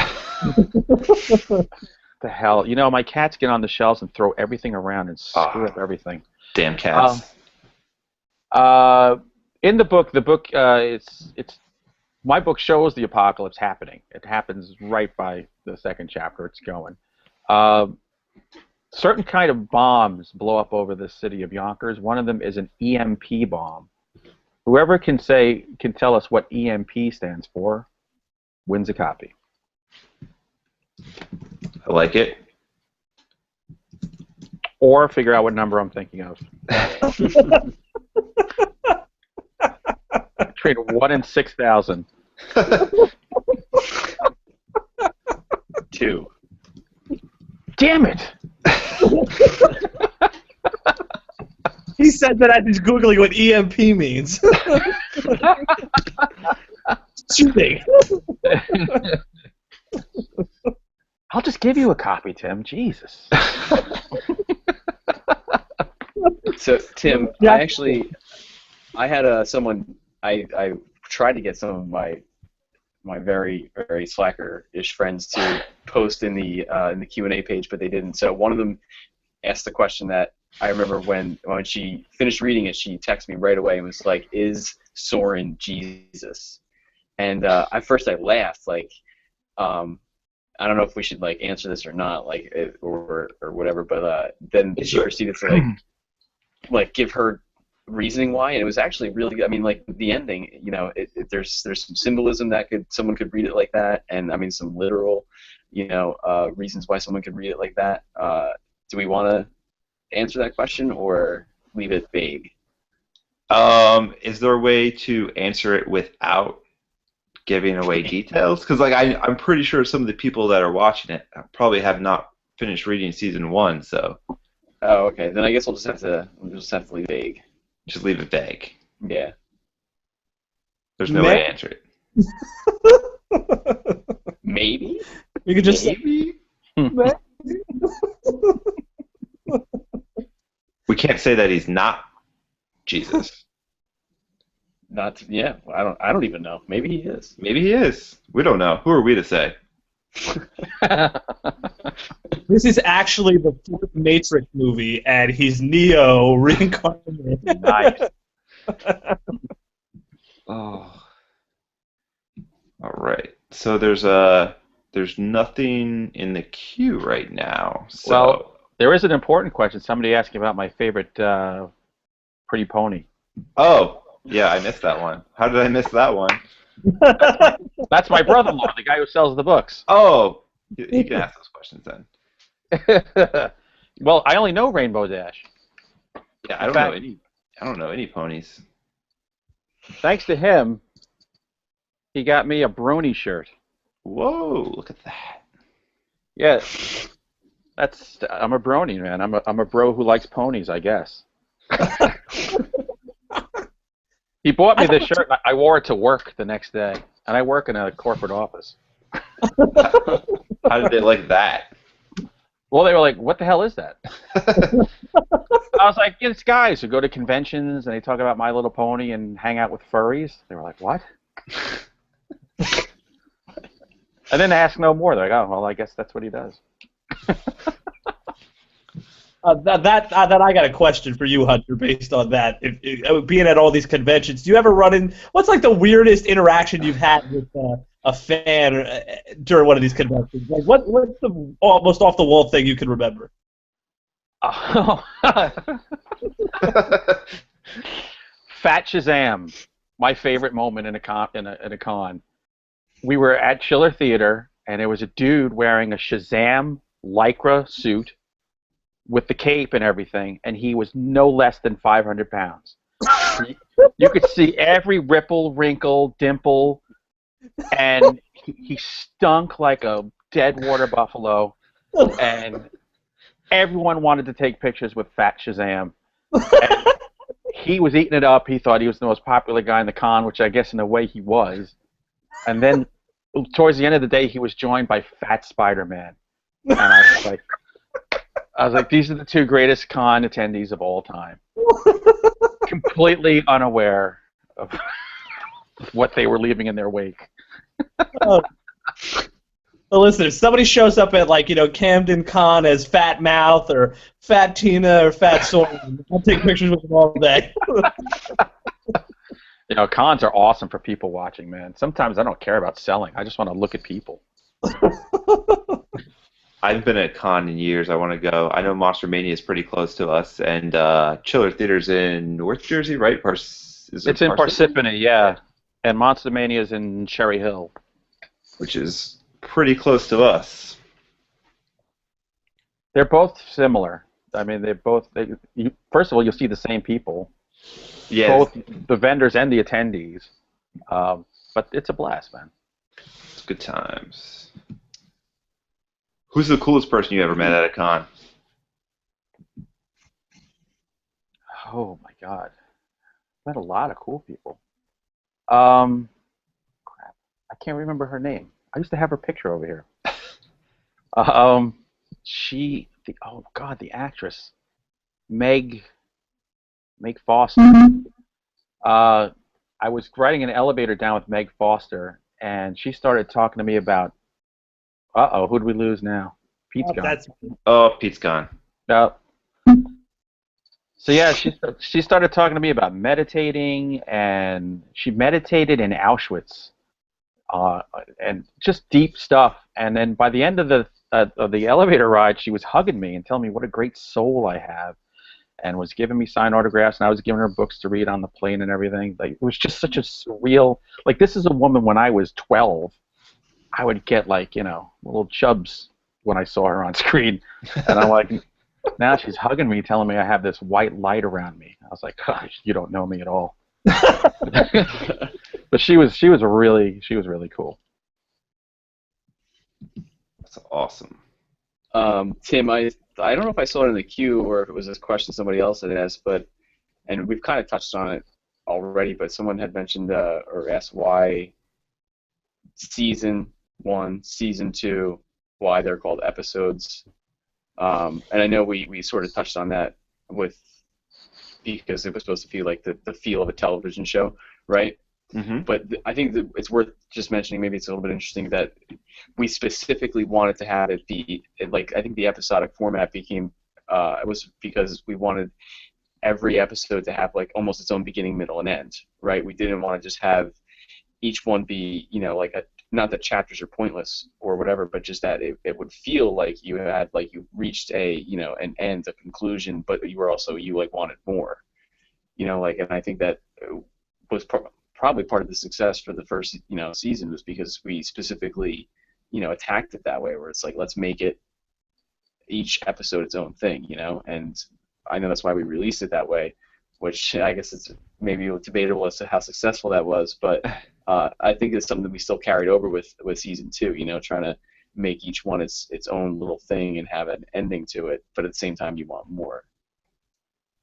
Yeah, totally. The only thing I think it didn't work, why it didn't work so much as being released in individual episodes, was just the way Amazon does, like, their pricing. It wasn't very cost effective to buy it in individual episodes, so that's one of the reasons why we scrapped that idea and still stuck with the same theme. Like, we still call the second book season 2, and they're still individual episodes, but now it's just bundled as one book. But as in terms of writing it, yeah, it's very much like a television show. Each episode has a beginning, middle, and an end, and it feels like you watched an episode, and you could stop there, or you could keep going if you wanted to. Mm-hmm. I think it's a cool way you guys do that. I think that's an awesome idea. I like it too. I like it because, for the same reasons Tim said, it's visual. It's more of a visual thing for me. It's like, okay, after we complete this episode, we can kind of, for the story purposes, visually see what happened and then move forward. In terms of pacing and things like that, we can do time skips if we need to. Not that we do that too often, but may incorporate it later. So I think it has a lot of benefits to being in the episode, even though we're not releasing it in that format we initially began to do. But I like the episode format. Hunter, have you ever done, like, a serialized novel or anything, or thought about it? Yeah, my book Evil Eternal was initially a serialized story called Father Exorcist that was on the Art of Horror website, and once a month I would write a chapter. And I think I got 8 chapters in, and then the woman who ran the website lost interest in the website. And then I was thinking of making it into a graphic comic. I just had so many people asking me, how does this bizarre story end? And finally I just finished the last, like, 20 chapters and put it out in the book. So, but that was cool because I was writing a chapter a month and never knowing it was like ending every chapter on a cliffhanger, like the old serials and stuff. So it was cool. That is cool. That is awesome. I like serialized. They don't do By the way, Tim, yep. This is totally frightening. I'm looking in Facebook. Ashley actually guessed the number I was thinking. Get out of here. I'm not kidding you. That's freaky. I was born on the 7th, so that's the number I was thinking. Freaky. There was only one guess on the number, and she guessed it. She has that ability to get inside people's heads. What can I say? Well, there we go. There's a book coming to Jersey. All right. Um, Hunter, what's your writing process like? When do do you have a specific time of the day that you write since you work like a full-time job in Yeah. addition? Yeah, when I'm working on something, I try to write at least 4 nights a week during the weeknights. If I can get five, I'll be happy with five. And it's usually like only like an hour, hour and a half. So, I come home, I got dinner. My kid's a teenager, so, as long as I feed them, they don't care whether I'm here or not. So, yeah, I just go into my room, I write there, and then on the weekends, I'll do a few hours in the morning. So, I've got my setup here where I'm at night, but during the weekends, I like writing at the kitchen table. So I'll go in the kitchen, I'll get the laundry going, and open up the window, and that's for some reason I'm really comfortable in the kitchen, surrounded by like cat litter Food. and food, and yeah, it's it's really weird. But I'll do like 2, 3 hours a day on Saturday and Sunday. It's pretty good. What about you guys? Do you guys, when you write, do you have a specific time or just whenever you feel like it? Pete? Oh, I'm up. Okay. Yeah. Weekends are preferable because like Hunter and the rest of us, we all got to work, so I'm busy. Been doing most of the week and exhausted sometimes at night. So weekends in the morning, between probably 9 and 2 is when I'm most productive. And I'm a kitchen table kind of guy too. I get that. I like being at the kitchen table, spread out all my prior drafts that I'm eventually going to burn and throw away, just to kind of give fuel about where I've been, where I'm going in terms of the story. So to me, the kitchen table is the best place because anywhere else I'm going to fall asleep. The couch, fall asleep. The bedroom, fall asleep. All that stuff. So Right. kitchen table. Chad? Yeah, I think weekends, or whatever my weekend is, depending on what my work schedule is, and I just have to be. I can't really have distraction, so I have to, and by that I don't mean just like the TV on in the background, but like even if someone like I have to be kind of isolated. So if someone else is home, I need to be in my room, or if no one's home, then I can be wherever. But as soon as there's someone else around, there's any kind of distraction, I'm just not going to be like I feel like I need to be immersed, and in order to really get it done. I agree. I have to have like my headphones in and listening to something just to block out all the background noise before I can even get started. And same thing, I work, so uh, whenever I get a chance to write, even if it's for like 15 minutes a day, I try and get something down on the old word processor. So I was gonna, if I can, I remember someone had asked. I don't know if we ever really answered this, and I don't remember where this question came from, but had asked what kind of music uh, we were listening to, maybe each personally while we were writing. Do you remember that? Do you remember that coming up at some point? No. Am I maybe. high? Or, No, drunk or something? I don't think so. I Okay. didn't see you take anything, so you might. I don't know, whatever. But I thought I remember someone asking like what kind of music and like I know you, like me, I listen to stuff while I write too. So what do you remember anything that you were listening to, whether it was season one, season two, that stands out? I actually make a playlist on Spotify for whatever I'm working on. It's kind of weird, but depends on what I'm working on. Would dictate what kind of music it is. Most of the time, it's actually like not classical, but like movie scores, stuff that doesn't have a lot of words. Like I can't listen to hip hop when I'm writing because I'll start thinking about listening to the lyrics and everything, and it'll be too distracting. But usually like heavy metal, I listen to a lot of metal when I write because I don't have to all the screaming, I don't have to decipher what those lyrics are, so I can be less distracted. But yeah, like movie scores are huge with me when I'm writing. Hmm. Um, Christian Gospel, Creed, and Nickelback. Probably my big three. No wonder your writing sucks so Music and all. bad. I can't listen to music when I write. I get more wrapped up in the story the musicians are trying to tell than my own. So that's just a distraction. It's like watching TV. You can't do it. Hunter, do you listen to music while you write? I used to listen to it all the time, like you said, to kind of block out distractions. It can never be anything with lyrics. It has to be sound like Midnight Syndicate. I get all their stuff, or I'll get soundtracks. The Matrix was one I would use if I'm doing action scenes. Um, But now I haven't used music in a while. I used It Follows, the soundtrack last year when I was working on something. Mm. But that just gets your heart racing. That's one of those. It's like a ding, ding, ding. It just pounds, and you're like, holy crap! Yeah. Wait a second. This is supposed to be like a subtle theme. But I think you know what? I can block stuff out. Like I've written in airports. I've written in playgrounds. Don't get any ideas. Playgrounds. I just learned over the years. I've learned to just block out all the noise. Maybe it's because I'm married with kids and going deaf in one ear. Maybe that helps. I don't know. Probably. I think Well, you gotta eventually block your wife out. So yeah, it makes sense to me. Yeah. But I can't hear you. That's funny you mentioned like specific soundtracks. I think for season 2, I listened to that movie The Fountain, that soundtrack, like Oh, over that's a good and one. over again. That's like one of my That's a favorite real good one. soundtracks. So good. Yeah, I was big with Lady in the Water. I don't know why that, with season 1 more though. That's James Newton Howard, right? Yeah. But Anything he I'm does s- is yeah, any movie soundtracks are a big help, I think. awesome. So Tom asks, scariest real life event or paranormal event, and would you write about it? Hunter, you can go first. The scariest thing I was ever involved in, I was in the Bronx waiting for my friend to get out of the pizza parlor and heard these pops.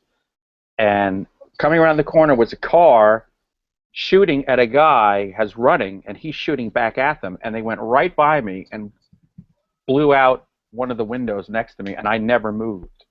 I was like too dumbfounded to hit the deck. So literally they were shooting at each other, and I just watched them go by like an idiot.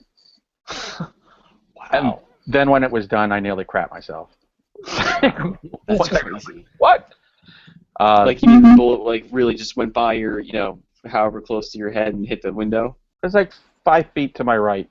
Wow. Blew out this record Jeez. store window right That's next to me. crazy. Yeah, that was like after I was a mess. And I live in a haunted apartment, so we have weird events here all the time, but they're not scary. There's a boy that lives in the house with us. He's been here as long as I've been here, and we don't know who he is. But he's not scary, so I don't know if that qualifies. And you wrote about him, right? I did, the book The Waiting. I had to fictionalize it because Sam Hain doesn't do true ghost stories, but 95% of that book is what happened. How did we not discuss this earlier? What? Nobody cares about my strange ghost boy. I do.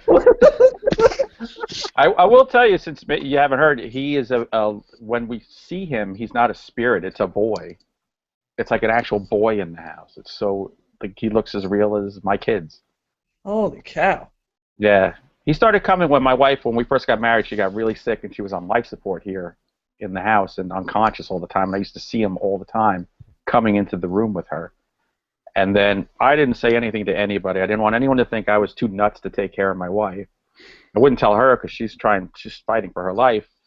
And then a year later, she got better, and I was leaving for work one day, and she goes, I always got so scared and sad when you would leave for work. She says, but sometimes it was all right because this little boy would come in the room and sit with me.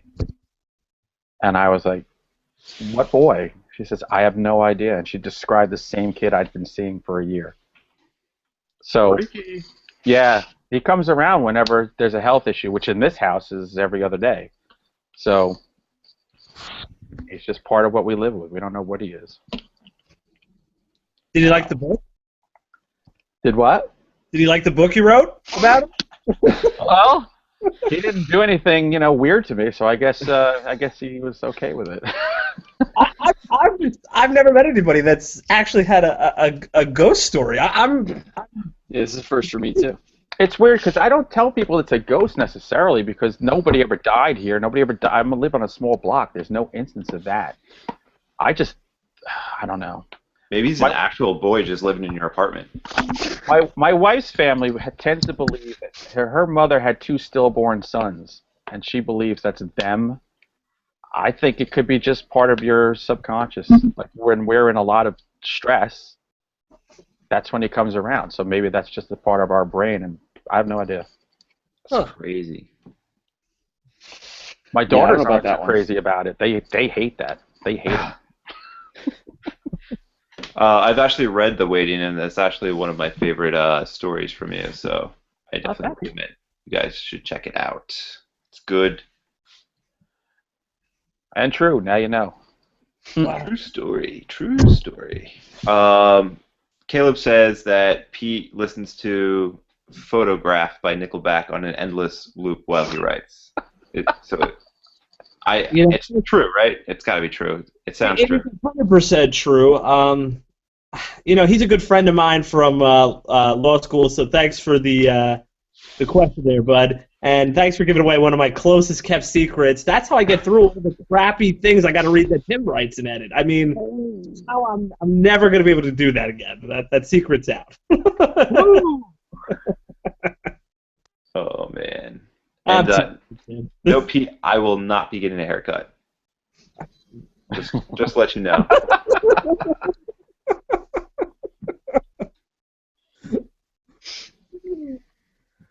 All right, so we're pretty much wrapping up here. We got like 10 minutes left. Hunter, do you want to talk about anything you have coming out immediately, or anything? I have a great little book for the kids coming out called I Kill in Peace. Sounds like a children's book. Totally. Gather the kids round. It's my last Sam Hain book. It's a novella. It's a vicious little book. It's nothing like anything I've ever written before. And I was inspired during the Christmas holiday, and I wrote it like during the break. Must have been a pretty crummy Christmas then, huh? I guess it was in retrospect. But it's about a guy in Maine, and he works for some company, and he gets a IM at work on his computer telling him that his boss is going to fire him at 5 o'clock. So he thinks it's somebody from HR giving him a heads up. And sure enough, 5 o'clock, he gets fired. And this is after he's relocated from Florida to Maine with his family. And as he's leaving, the computer says, I know you're upset, but don't worry because you're going to kill him tonight. So it's this guy is being mentally manipulated by all these texts and messages. And if he tries to say no, his brain literally goes on fire. He physically can't say no. And so it's pretty much all the people I'd ever want to kill are in this book. And I give myself a damn good reason for doing it. Sounds amazing. That comes out in April, sometime in mid-April. Awesome. And how's Sunfall coming along, guys? What are we doing for season 3? When's that coming out? April. Sunfall? April, yeah. You could write 120,000 words by Saturday. Oh, maybe. If I didn't have a job or a baby. That's a good season 3. I talked to you guys once just a little bit since we'll talk about the future for a second. I am doing. I have a lot of ideas, so I'm taking over Chad's job a little bit. I'm just writing down some ideas that I have for an outline for the entire season. Actually, I'm in the middle. I'm staring at my computer right now. I got it. I got some ideas that I just want to float. We talked about them a little bit before a couple weeks ago. I just want to get the ball rolling while it's fresh because I don't want it to sit stale and then have to start effectively from scratch. Or where did we leave off with this character and what about that? So, I'm working on it, and I assume that we'll have something soon. Probably within another year or so, I guess. Yeah, I mean, I'm hoping that we can, release one season every year, just kind of like a television show. It's one season a year, so that's my idea. That's the goal, I think. Yeah. I like that idea. Awesome. Well, Chad like that idea? He laughed a little bit. I thought you were going to say, you were like, oh, pretty soon, and, maybe in the next one, I was like, is he going to say, like, month? Because we have not started. I haven't started anything, not even thinking about it, so I'm glad you said a year. That's why I laughed, though. what's wrong with you, Chad? You have to think out loud already. I'm on some fall vacation, man. I'm just enjoying the reaping the benefits of our hard work. There you go. Waiting for that first box of fresh copies to come. I can't wait. Ah, yeah, that's gonna be a good day. Yeah, It's gonna be all. Awesome. Well, I guess that's pretty much it. So, I mean, thanks everyone for coming along. Thanks Hunter for tagging along with us, and Hey, thanks for yeah, having thank me. you, Hunter. Anytime, guys. it's been a This is pleasure. Yeah, I'm a great freaking guy. You're starting to sound like Pete. I think he's rubbing off on you a little bit. Yeah, those damn lawyers. I'm this freaking guy too, so it makes sense. Oh, awesome. So, I guess that's it. I will post the winners of the contest in the page, and then Hunter, I'll get with you and give you that information so you can get that book out. Yeah, awesome. Do you guys have anything else you want to add? A couple minutes left. Read our book, review it. Yes, Yeah. I agree. Please put a review on Amazon or wherever, so that way people know what a great job we're doing. We greatly appreciate it. Or a bad job. And if you think it sucks, you can tell us. That's cool too. Only a great job. We're only doing a great job. Reviews are like gold. If you ever want to support an author, leave a review. That's the best way you can thank us. Yes. True. Even if it's a bad one. Yeah, whatever. We love that stuff. I love it. Some of them are pretty hilarious. Yeah. Awesome. All right, so thanks a lot, guys. Thanks for coming along, and we'll see you at the season 3 release party. That's right. Woo! Cool. All right, guys. All right. Have a good night, everyone.